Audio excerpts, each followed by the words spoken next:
Good morning students. आज हम हिंदी वसंत के अध्याय 3 बस की यात्रा लेखक हरिशंकर परसाई का अध्ययन करेंगे।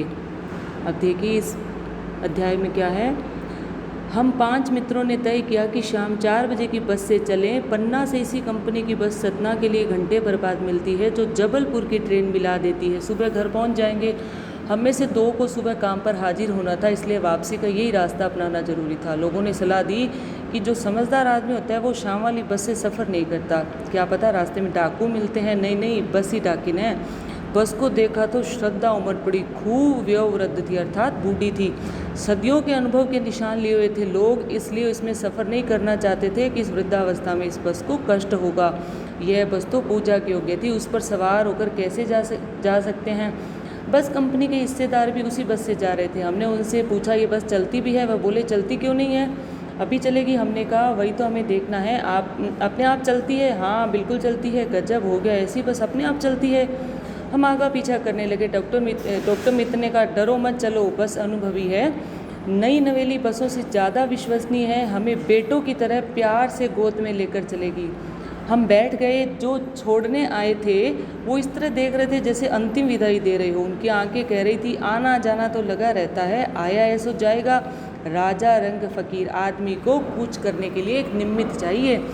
इंजन सचमुच स्टार्ट हो गया, लेकिन सारी बस ही जैसे इंजन है और हम इंजन के भीतर बैठे। कांच बहुत कम बचे हैं, जो बचे थे उनसे हमें बचना था। हम फौरन खिड़की से दूर सरक गए। इंजन चल रहा था, हमें लग रहा है हमारी सीट के नीचे इंजन है। बस सचमुच चल पड़ी। हमें लगा कि एक गांधी जी के असहयोग आंदोलन और सविनय अवज्ञा आंदोलनों के वक्त अवश्य जवान रही होगी। उसे ट्रेनिंग मिल चुकी थी, हर हिस्सा दूसरे से असहयोग कर रहा था।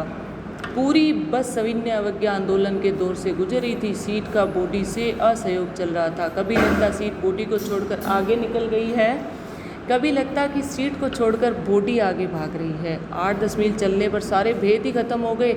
जिस सीट पर हम बैठे हैं या सीट हम पर बैठी, हमें कुछ समझ नहीं आ रहा था। अर्थात बस की ऐसी जर्जर हालत थी कि उसमें बैठने के बाद ऐसे लग रहा था कि आज ये हमारा अंतिम दिन है। और हुआ क्या, एकाएक बस रुक गई। मालूम हुआ कि पेट्रोल की टंकी में छेद हो गया। ड्राइवर ने क्या किया, बाल्टी में पेट्रोल भरा और उसे बगल में रखा और नली डालकर इंजन में भेजने लगा।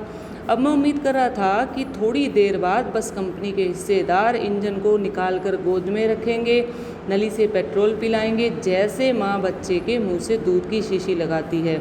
बस की रफ्तार अभी 15-20 मील ही थी कि मुझे उसके किसी हिस्से पर भरोसा नहीं था। हो सकता है ब्रेक फेल हो सकता है, स्टीयरिंग टूट सकता है। यद्यपि प्रकृति के दृश्य बहुत लुभावने थे। दोनों तरफ हरे भरे पेड़ थे जिन पर पक्षी बैठे थे, परंतु मैं हर पेड़ को अपना दुश्मन समझ रहा था।